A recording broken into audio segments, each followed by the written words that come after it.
Avocado toast বানিয়ে খেলাম, কেমন খেতে ছিল পুরো ভিডিওটা দেখলেই জানতে পারবে। এই একটা আভাকাডো নিয়েছিল 120 টাকা। এর আগের বারও আভাকাডো খেয়েছিলাম কিন্তু সেরকম টেস্ট পাইনি বলে এবার ভাবলাম একটু টোস্ট বানিয়ে খাবো। কাটতে গিয়ে সুন্দর করে দেখো বিচ্ছিরি হয়ে গেল। একটু খেয়ে দেখলাম, আমার মুখটা দেখেই বুঝতে পারছো কত সুন্দর খেতে ছিল। বাটির মধ্যে দেখো আভাকাডোটা ভালো করে কুড়িয়ে নিয়ে নিয়েছি। এর মধ্যে এখন পরিমাণ মতো নুন দিয়ে দেবো, তারপরে পেঁয়াজ কুচি, টমেটো কুচি, লেবুর রস দিয়ে দেবো। দুজনের নাম নিয়ে নিই, সুমিত্রা আর তৃষা বলেছে দিদি আমার নামটা নিও। নামটা নিয়ে নিলাম, এখানে ভালো করে দেখো ম্যাশ করে নিয়েছি।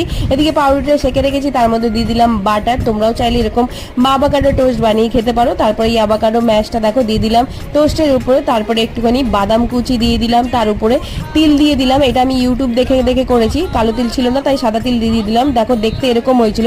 খেতে চলো এখন খেয়ে দেখি কেমন হলো।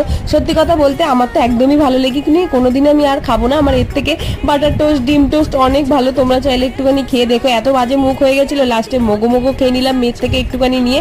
আমি আর কোনোদিন খাবো